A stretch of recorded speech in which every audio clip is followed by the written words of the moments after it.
But as Sean said, since we've had a number of discussions recently regarding stormwater, including at our recent retreat, we wanted to bring you this stormwater management primer and to give you an overview of some of the resources that we use to help evaluate everything from investigating complaints of home flooding, review of new development, and selecting new capital infrastructure projects. So in 2006, the town completed a study of floodplain and stormwater management in the central areas of Cary. This study identified flood risks and lets us help our citizens by giving them the best information possible so that they can obtain flood insurance to protect their property. It also helps us prioritize to make needed stormwater infrastructure improvements. This study supplements federal floodplain mapping to help us identify gaps in our knowledge, especially with regard to flooding risks, and to prepare for increasing downtown development activity. But first, let me give you an overview of some of the methodology and other resources that we use to try to find harmony between the nature and the built environment so that people can make the best use of their property. So there's few things more natural than rainfall. We need it, but sometimes we get so much of it that it can create challenges. We can't control it, but we can try to predict it and understand its impacts on our community. But it can be very variable. Looking at this slide, we see the annual rainfall totals since 2000. And see how much more rainfall we've had in recent years. Averages over this period is about 43 inches per year. And we've had anywhere from 7 to 14 more inches of rain in each of the last 4 years. So it can be very variable. When we hear reports that there has been more stormwater and flooding in recent years, people are right. And it's not because of development or anything else. We really have had a lot more rain in recent years. It was said in a recent public hearing that we have frequent 100-year floods.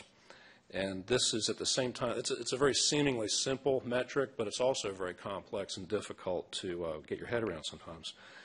Based on all of our records, and we have probably about at least 80 to 100 years worth of rainfall data, we've only had one storm in Cary in the working memory of everybody who works for the town staff, and that's about 30 years collective time interval. Only one storm that exceeded the 100-year storm, and that was the extremely heavy thunderstorm we had last July 2016, and that was determined to be about a 1,000-year event. So even Hurricanes Matthew and Fran did not reach the 100-year threshold in Cary. Stormwater is a very local thing as well. Rainfall can vary very widely across the town just in the same storm event, and analysis of drainage and flooding is very site-specific. Stormwater management is very technical, and it's highly dependent upon the rainfall patterns, the local topography, type of ground cover, land use, and many other variables. We use sophisticated computer modeling in many of our analyses to simulate the effects of different rainfall patterns so that we can develop solutions that will work under a wide variety of storm events. Stormwater management is also, as we've heard, it's a very personal and adaptive issue. And since it almost always affects people where they live, sometimes right up to the peaceful enjoyment of their homes. So in a few minutes, Mr. Lee will tell you more about a case where they've been affected by this flooding in their home. I want to show you some of the resources we use to manage stormwater in Cary. So here's a map of Cary, and here is a GIS overlay of all the creeks and streams within Cary. Here is the watershed dividing line between the Jordan Lake watershed and the Neuse River watershed, with Jordan Lake being to the left, to the west, and Neuse River tributaries flowing to the right, to the east. There's three major tributaries in the Neuse River basin. This is the older parts of town, and they're Crabtree Creek, Walnut Creek, and Swift Creek, and this also shows some of the other major tributaries. The Federal Emergency Management Administration, FEMA, produces maps of floodplains all across the country. This came out of the Clean Water Act and other federal legislation regarding water back in the 1970s. Our first FEMA flood maps were introduced in 1974, and this shows our current maps. These maps were also updated in the 80s, 90s, and 2006. The next revision of these maps will be up for adoption in 2018 and are in development now. The FEMA mapping program stops when the watershed gets smaller than 1 square mile. Note that the red areas that are shown as the FEMA floodplains generally stop at the Maynard Road Loop.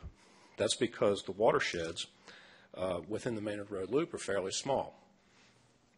The oldest parts of Cary at the very tops of these watersheds, and not any really large streams or creeks in that area because they all originate there and spread out from there. So the Tuscarora Indians who lived in this area before it was settled by European immigrants had a name that translates roughly, the water flows in all directions. I'm not going to try to pronounce it. But anyway, it's at the top of a watershed, and so all the water flows out and generally radiates out from the center of Cary. It's on a natural hilltop, and in some of the highest ground in Wake County, and yes, it is higher than downtown Apex. So we're really the peak of good living. Well, Just saying. I think so. So since there are no watersheds within the Maynard Road loop that are over 1 square mile, there was no FEMA mapping and no FEMA modeling of any of these floodplains. So in 2006, the town completed a TCAP flood study, largely to supplement the FEMA maps and to identify floodplains in the center of town. The red on the map here is the FEMA flood limits from the 2006 FEMA maps. That's coincidental. And then this study that we've heard about was prepared by the engineering firm of Dewberry and Davis, and it identified 3 additional 100-year floodplain areas in the central part of Cary, and they're shown in green. So just for reference, the gold star shows the location of the Trimble Avenue site that we talked about at the February 23rd public hearing, and the gold line is generally the watershed that that site is included in. It is outside of the 2006 study area, and it is included in the FEMA study area. So if there was a floodplain in that area, it would be mapped and shown in red there. We're going to have a lot more presentation materials on this site and this whole watershed stormwater study as that rezoning case proceeds through the process. But the 2006 study also looked deeper into areas that had a history of drainage challenges and recommended stormwater infrastructure improvements in the central parts of Cary. These recommendations totaled about $8 million in 2006 dollars.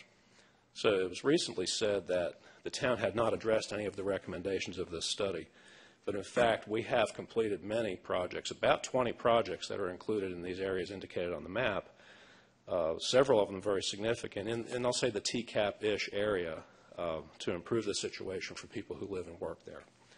And since 2006, the town has spent about $4.15 million on this work. And like I said, about 20 separate projects. And all the other projects that were recommended that have not been addressed yet are programmed into our CIP. So let's get back to our local focus, because all of this, everything I'm talking about still affects people where they live and work.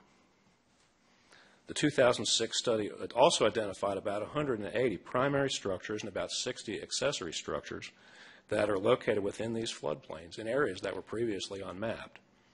So remember that prior to 2001, lots could be built, homes could be built in the floodplains before the town adopted its floodplain ordinance. So many of the structures that we found that were in these newly identified floodplains were built in the 50s till the 70s, roughly. And remember, we didn't create these floodplains. They were already there. We just identified them. And this is a very important first step to making the improvements in stormwater management to protect these properties. This map here is the part of the Swift Creek watershed, and you can see Maynard Road to the lower left, Pamlico Drive, Cornwall Street. It was also said that there is a culvert that was identified in the 2006 study that was 3 to 5 times smaller than it should be and that it had not been addressed. We, in fact, did enlarge this culvert as part of the Maynard Road widening project, which was completed around 2006. So the takeaway here is that we have done a lot to address issues in the older parts of Cary. Here's a more sophisticated 3D LiDAR image. This just kind of brings it a little bit more to life when you see the 3D and the trees and just kind of really get more of a sense of the lay of the land, and you can visualize things a little bit better. This radar, ground-based radar system picked up the finished floor elevations of all of these homes and then was able to identify them all with their relative level of risk with, you can see the graph on there, the red being the highest risk structures, green having some risk, and the light blue and the yellow increasing from there. Very often, homeowners may not have flood insurance because they don't know they're in a floodplain.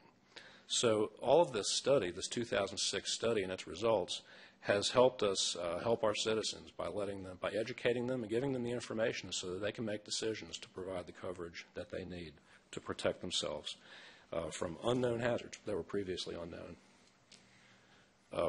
We're very heavily engaged with our citizens with stormwater, and just real quickly show you, this is a map of all of the calls we've received in the last 3 years.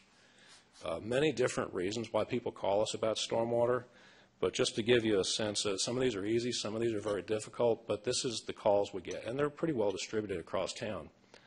But we want to focus on homes that flood, and we call it structural flooding. And as a proportion of our overall call volume, structural flooding calls are relatively few.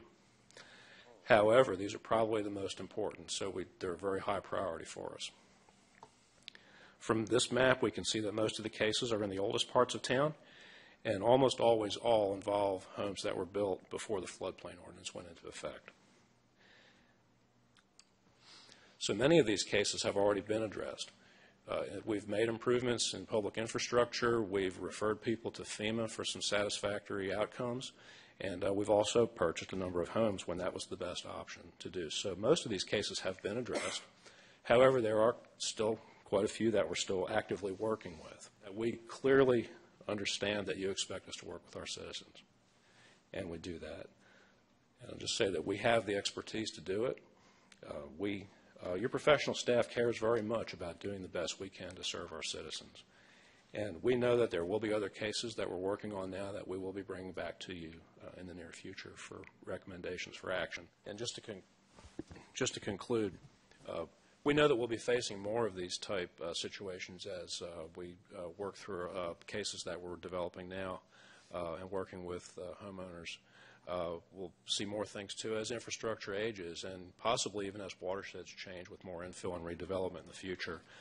But we hope that with this presentation that you can see that we are in a good position to help keep Cary great and work with our citizens in the future.